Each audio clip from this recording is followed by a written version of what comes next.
alunos, mais uma vez com vocês aqui, professor André Luiz, trazendo alguns exercícios da área de filosofia para a gente poder aqui, né, fazer umas reflexões mais direcionadas, resposta de questões, que também é algo que complementa o nosso conhecimento. Nós temos as aulas teóricas, mas também nós temos a atividade prática.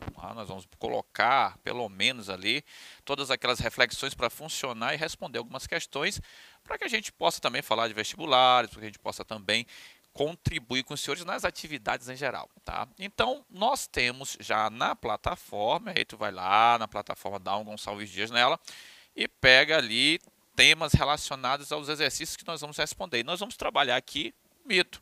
Nós temos já muito material na plataforma Gonçalves Dias sobre mitologia.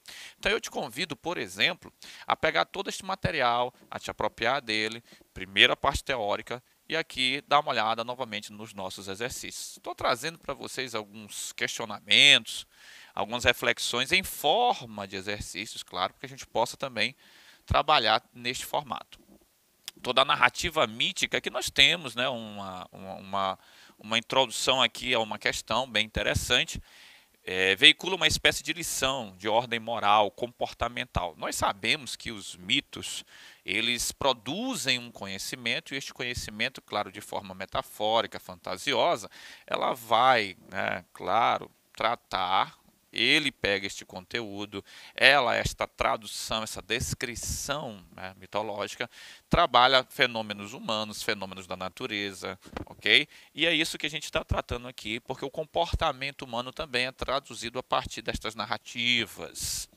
Estabelece algum tipo de censura ou correção no âmbito das relações de convívio interpessoal, familiar ou social. Concorre para a dimensão trágica do mito narcísico a ocorrência descomedida do traço de sua personalidade literária. Olha só.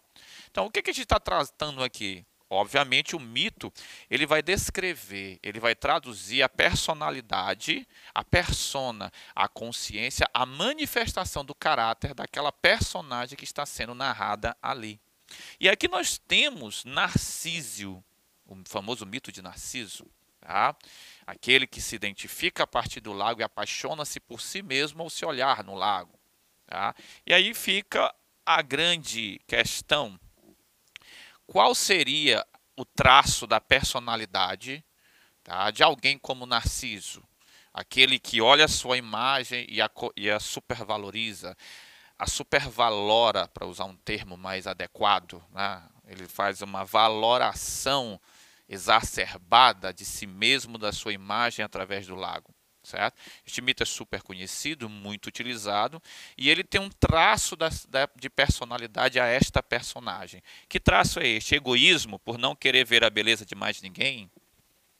Vaidade, já que não consegue parar de se admirar?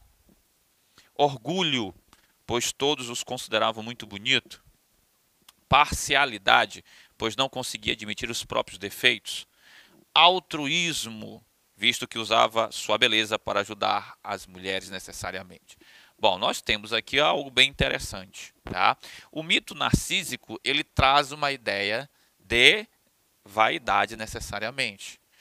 A supervaloração da sua própria imagem, tá? O despertar deste admirar exacerbado da sua própria imagem, uma forma de ufanismo em relação à sua própria imagem, ok? Então, neste caso aqui, nós vamos marcar a letra B de bola, porque todos conhecem o mito de Narciso e sabem muito bem que ele vai exaltar a vaidade da personagem que é Narciso ao admirar demais, claro, a sua própria imagem, ok? Então, letra B de bola é só para vocês verem como nós podemos fazer essa conexão entre aquilo que nós temos enquanto narrativa mitológica, a tradução da personalidade, tá, do ser humano, a narrativa dos fenômenos humanos, como a própria vaidade está aqui, ok? Ou fenômenos da natureza também, correto? Vamos avançar um pouquinho. Segunda questão. A segunda questão diz assim: de fato, não é mais uma atividade mítica, porquanto o mito ainda lhe serve, mas filosófica. Isso quer dizer uma atividade regrada a partir de um comportamento epistêmico de todo próprio, empírico e racional.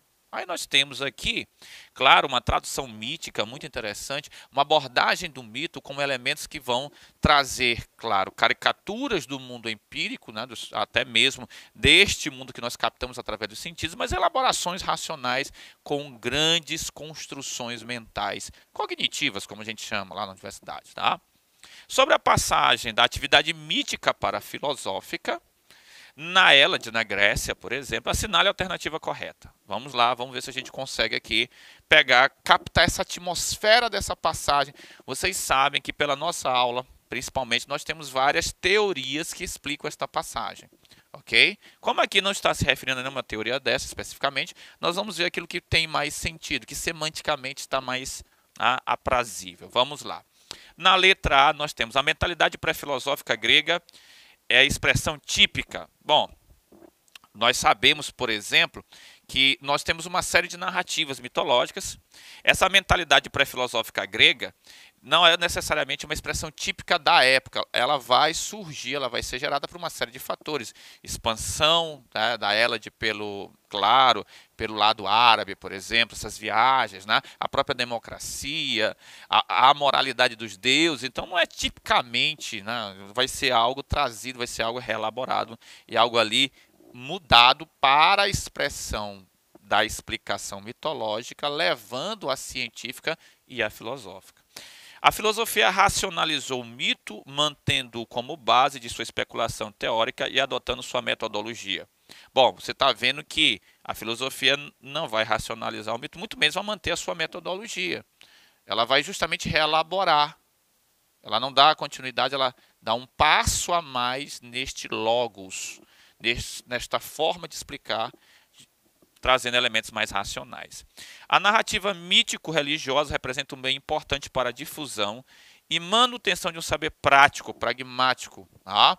Marx diria da praxis, né? Fundamental para a vida cotidiana. Sim, a narrativa mítico-religiosa, um bem importante para a difusão e manutenção de um saber prático, fundamental para a vida cotidiana. O mito narra o cotidiano da sua maneira, da sua forma, com seus elementos. A letra C está bem colocada. Tá? A letra D, a Ilíada e a Odisseia de Homero são expressões culturais típicas de uma mentalidade filosófica. Necessariamente não, né?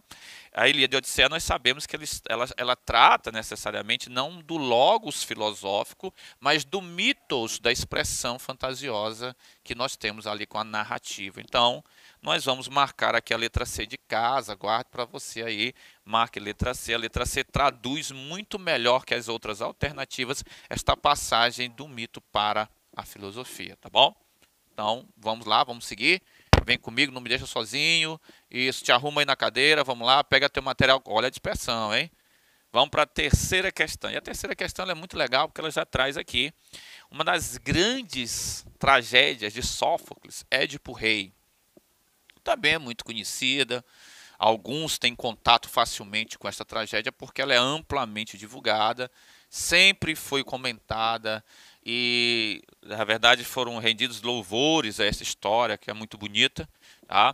Édipo aparece aqui com a sua fala, né? Ó, ai de mim, então no final tudo seria verdade. A luz do dia que eu te vejo aqui pela última vez. Bom, muita gente domina a história. Aqui nós temos apenas uma passagem da fala dele, a fala é introduzida. Nós temos aqui a Sófocles, o seu grande escritor, né, dessa história maravilhosa, dessa tragédia maravilhosa. O trecho da obra de Sófocles que expressa o núcleo da tragédia grega revela, olha só, de que trata necessariamente, como eu posso traduzir. Tá? É interessante que essa tragédia ela traz ali a questão do destino como inevitável, né? Perfeito? Ela traz, né, a possibilidade de você entender, tá, todo esse processo a partir daquilo que é tomado como elemento fundamental e que é a expressão daquilo que nós entendemos como produção até de conhecimento a partir do mito, etc. Condenação eterna dos homens pela prática injustificada do incesto? Não necessariamente. Legalismo estatal ao punir com a prisão perpétua o crime de parricídio? Também não trata nem disso. Tá? Busca por explicação racional sobre os fatos até então desconhecidos. Bom, temos uma proposta bem melhor, né? Tá? Expressa o núcleo grega revelando, né? Ó, ai de mim. Aqui nós temos vários elementos que já trazem caráter antropomórfico dos deuses na medida que imitava os homens, a impossibilidade de o homem fugir ao seu destino predeterminado pelos deuses. Aqui nós vamos necessariamente perceber que a letra E, ela traz para a gente uma sugestão muito melhor de resposta. Não? Nós temos aqui, olha, veja só, impossibilidade de o homem fugir ao destino predeterminado pelos deuses, em que o próprio Édipo ele tenta escapar de algo que é narrado para ele a partir da esfinge, mas ele, na tentativa de fugir desse destino, ele acaba encontrando com ele mesmo a partir disso aí. Interessante, bem legal a narrativa, tá? Bem interessante, boa de ser, na verdade, estudada, de ser degustada. Convido você a acompanhar a história de Édipo, tá? Em que você tenta fugir desse destino, mas acaba encontrando com ele logo ali na curva do vento, como se diz. Ninguém escapa ao destino. Aquilo que é predeterminado, você vai ter de cumprir. Ok? A história, a tragédia que Sófocles escreve sobre Édipo, trata muito deste tema. Tá? Vamos lá? Vamos continuar? A quarta questão. Aedo e adivinho têm em comum o mesmo dom de evidência, privilégio que tiveram de pagar pelo preço dos seus olhos, cegos para a luz, eles veem o invisível. O Deus que os inspira mostra-lhes uma espécie de revelação, as realidades que escapam ao olhar humano. Sua visão particular age sobre as partes do tempo inacessíveis às criaturas mortais, o que aconteceu outrora, o que ainda não é. Isso aqui é do grande Jean-Pierre Vernal, um dos maiores estudiosos do helenismo. Foi aluno nada mais, nada menos do que o Marcel Detienne, o homem que mais estudou o mito na face da Terra. Tá? O texto refere-se à cultura grega antiga e menciona, entre outros aspectos, qual é este aspecto que nós temos aqui. Letra A. O papel exercido pelos poetas, responsável pela transmissão oral das tradições, dos mitos e da memória. Bem legal. Nós temos aqui esta narrativa e nós temos a passagem desses elementos a partir desta narrativa. A prática da feitiçaria necessariamente não é isso aqui que está sendo narrado, a prática da feitiçaria. Tá? Nós temos aqui apenas a descrição de forma metafórica, fantasiosa, imaginativa de alguns fatos referentes ao mundo humano. O caráter monoteísta, necessariamente não, porque aqui é politeísmo. Claro, nós temos aqui a mitologia associada sempre, necessariamente, neste contexto, obviamente, ao politeísmo. Tá? Então, letra C também. A forma como a história era escrita e lida entre os povos na Península Balcânica. Essa aqui forçou a barra até demais. O esforço de diferenciar as cidades-estados, ou seja, aquele processo da formação que é lá no século IX, a questão do mito é até anterior, e essa descrição aqui, ela não vai tratar deste tema necessariamente. Quando nós analisamos aqui este elemento, nós vamos perceber que temos, na verdade, a descrição de alguns acontecimentos, alguns conceitos, alguns fundamentos delegados à questão humana. Tá? Letra E. O esforço de diferenciar as cidades-estados não é isso, porque não está aqui. Nesta letra E, quando você pega cidades-estados, não é necessariamente isso que está sendo tratado no texto. Portanto, meus amigos, se nós pegarmos aqui melhor traz para a gente um contexto dentro da questão que está sendo tratada a partir do texto que se traz e o comando que pede, a gente vai ter de ficar com a letra A mesmo. Os poetas, como aqueles que vão transmitir essa tradição, esta memória, esta construção do conhecimento, a partir, obviamente, das suas leituras, a partir das suas metáforas, a partir da sua imaginação. Claro, e mais uma vez, você sabe muito bem que era a única forma da época de fazer tal empreendimento. Tá? Não é que seja certo ou errado, mas é o que está disponível na época. Correto? Então, tomemos muito cuidado com isso. Portanto, vamos marcar aqui a letra A. correto? Vamos seguir aqui. Tem mais uma questão para a gente, uma questão muito legal, muito interessante. O mito é uma narrativa. Você sabe que a palavra mitos significa narrar, correto? Mitos, narrar. É um discurso, perfeito. Você vai lá na aula que tem aqui na plataforma Gonçalves Dias, você vai ver que o professor André coloca para você isso muito bem. O mito é um discurso, é uma fala, é uma maneira de traduzir aquilo que incomoda o ser humano, aquilo que lhe causa admiração e espanto, por exemplo. É uma forma das sociedades espelharem suas contradições, exprimirem seus paradoxos, dúvidas e inquietações. Perfeito. Muito bom isso aqui. Pode ser visto como uma possibilidade de se refletir sobre a existência do cosmos, ou seja, do universo, as situações de estar no mundo e as relações sociais. Mediante essa definição geral de mito, é correto afirmar que, vamos lá, as sociedades com conhecimento científico, tecnológico e filosófico complexamente construídos não possuem mitos? Claro que elas possuem. Certo? E se o mito é uma forma de narrativa, a ciência também é, a filosofia também é. Tá? Então são formas de narrar as coisas. B. Platão, um dos filósofos mais estudados e influentes do pensamento ocidental, não recorria aos mitos. Obviamente que Platão é um dos autores que mais se utiliza de metáforas, alegorias e mitos dentro da sua obra. Tá? Lá na República recheada de elementos aí que tem esse contexto, tá bom? Então aqui a letra B fica até engraçado porque é um dos que mais usa, entende? Dos que mais vai se utilizar desse processo. Letra C. Alguns mitos oferecem modelos de vida e podem servir como referência para a vida de muitas pessoas, mesmo no século XXI. Bem interessante essa alternativa, porque na verdade, se você pegar toda a filosofia que nós temos até contemporânea, ela se utiliza mais do mito, ela retorna, ela faz um resgate muito mais do mito do que aquela fórmula, tratado, ou então aquela descrição de prosa chata que nós tínhamos lá no mundo moderno, entende? Cheia da sua lógica rebuscada, com tentativa de alcançar o absoluto, ou a exatidão, ou até mesmo a acuricidade do processo, tá? Aqui a letra C ela tem uma coisa muito importante para a gente, porque ela traz esta possibilidade de você pensar sobre isso e de você, na verdade, entender que o mito ele vai ser resgatado também, ele vai ser reutilizado também e considerado um conhecimento legítimo. A letra C está muito bonita. As sociedades antigas, ocidentais e orientais, foram fundadas sobre o mesmo mito primitivo. Bom, aí você já viu que é um exagero, né? Se você investigar, fizer uma pesquisa básica, você vai ver que existe uma variedade de mitos, né? Não são os mesmos, pelo contrário, nós temos enormes diferenças, tá?